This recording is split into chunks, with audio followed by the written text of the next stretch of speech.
Brought to you by TechnoSpark 20 series smartphones. पश्चिमी UP में लोकसभा चुनाव दिलचस्प हो गया। भीम आर्मी के प्रमुख चंद्रशेखर आजाद के खिलाफ बसपा सुप्रीमो मायावती ने प्रचार में अपने भतीजे आकाश आनंद को उतार दिया है। यूपी में पहली बार चुनावी रैली में आकाश आनंद ने पीएम मोदी के राशन और चंद्रशेखर आजाद के भाषण पर जमकर हमला बोला। आकाश आनंद ने कहा कि वो लोगों से कह रहे हैं कि भाई एक ही सीट दे दो। उन्होंने क्या क्या नहीं कहा कि बसपा का प्रत्याशी बहुत कमजोर है, वो लड़ नहीं पाएगा। उन्होंने सुरेंद्र मेनवाल का परिचय कराते हुए कहा कि क्या हमारे प्रत्याशी आपको कहीं से कमजोर लग रहे हैं? ये मजबूत कैंडिडेट हैं, इन्हें और ज्यादा मजबूत बनाएं। साथियों, अभी पिछले कुछ दिनों में इस व्यक्ति ने अपनी पूरी जी जान लगा दी कि वो इंडिया अलायंस में घुस जाए। किसी तरह अगर इंडिया अलायंस में घुस गए तो भाई अपनी एक सीट निकाल लेंगे। बेचारा घबराता है कि अपने आप लड़ना पड़ जाए तो जमानत जब्त हो जाएगी। परंतु साथियों, बेचारे की किस्मत इतनी खराब कि इंडिया अलायंस में होके भी बेचारा बेघर घूम रहा है। पूछ रहा है कि कोई एक सीट तो दे दे भाई। अब अपनी खुद की पार्टी से लड़ना पड़ रहा है। भाई साहब, आजकल जीतने के लिए क्या क्या नहीं कह रहे कि भाई बसपा का प्रत्याशी बहुत कमजोर है, वो लड़ नहीं पाएगा। हमारे प्रत्याशी जी से मैं एक बार रिक्वेस्ट करूंगा कि जरा सामने आए। आइए आप।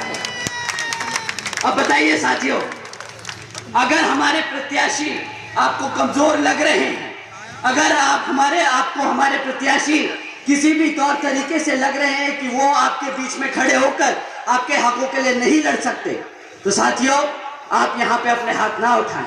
परंतु अगर आपको लगता है कि हमारे प्रत्याशी उतने ही मजबूत है जितना हमारा कैडर, उतने ही मजबूत है जितने हमारे कार्यकर्ता, तो आप सब अपने हाथ उठाएं और बताएं कि यहाँ पे सामने वाले की जमानत जब्त होने वाली है और यही प्रत्याशी उसको वो मुंहतोड़ जवाब देने वाले हैं। लेकिन इन सब के बीच ज्यादा चौंकाने वाली बात यह है कि आकाश आनंद को लेकर जब चंद्रशेखर आजाद से सवाल पूछा गया तो उन्होंने इसको लेकर बहुत नपातुला जवाब दिया और कह दिया कि आकाश आनंद यहां आ रहे हैं, अपने उम्मीदवार के लिए वो रैली करेंगे, लेकिन वे मेरे छोटे भाई हैं। उन्हें भी मालूम है कि उनका उम्मीदवार मैं ही हूं। पार्टी के लिए उन्हें रैली करना है, इसलिए औपचारिकता में कुछ बोलना ही होगा। लेकिन मेरी जनता को मालूम है कि वो रैली में कुछ भी बोलें, लेकिन सभी चाहते हैं कि मैं ही यहाँ से जीत का परचम लहराऊं। आकाश मेरे छोटे भाई आज आ भी रहे हैं, तो आप देखना वो इसलिए आ रहे हैं कि जब वो चुनाव लड़ा रहे हैं तो उनको आना है, तो लोग ये ना सोचे कि भाई चंद्रशेखर की सीधी मदद कर रहे हैं। तो वो आएंगे और बात करके चले जाएंगे।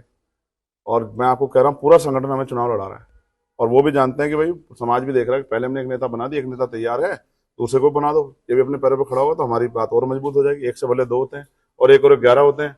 अभी बहन जी है और दूसरा चंद्रशेखर भी खड़ा होगा भतीजे के रूप में, तो 2 हो जाएंगे। तो ये हमारी सारी लड़ाई को आसान कर देंगे। तो आप ये कह रहे हैं कि बहन जी आपको परोक्ष तौर से आपको मदद कर रही हैं, आपको उन्होंने खड़ा किया है, आप उनके कैंडिडेट। प्रत्याशी भी इतने दिन बाद उन्होंने घोषित किया जब आधा चुनाव खत्म हो गया था। तो वो मैं फिर कह रहा हूँ ना, जल और कुल की सबको आती है, उनको भी आ रही है कि भाई 11 साल से वो हमारा बेटा लड़ रहा है। उतनी मुसीबत है उसके सामने, जितनी उम्र नहीं उससे ज्यादा मुकदमे 39-40 मुकदमे सरकार ने उसके ऊपर लगा दिए। उसके ऊपर गोली भी चल गई। तो वो भी आप समझो ना, कुछ चीजें ऐसी होती है जो ना कहने की होती है। अब आपको क्या पता कि हमें कितने परिवार में कितना प्यार होता है। बता दें कि चंद्रशेखर आजाद नगीना सीट से चुनावी ताल ठोक रहे हैं। ऐसे में नगीना में बहुजन विरासत की लड़ाई दिलचस्प हो गई। चंद्रशेखर के खिलाफ बसपा कैंडिडेट सुरेंद्र मेनवाल का प्रचार करने आकाश आनंद उतर गए हैं। आकाश आनंद ने अपने जीवन की पहली चुनावी जनसभा की शुरुआत इसी नगीना सीट से की है। आकाश आनंद ने नगीना की अपनी पहली जनसभा में चंद्रशेखर आजाद पर जबरदस्त हमला बोला। ब्यूरो रिपोर्ट, यूपी तक।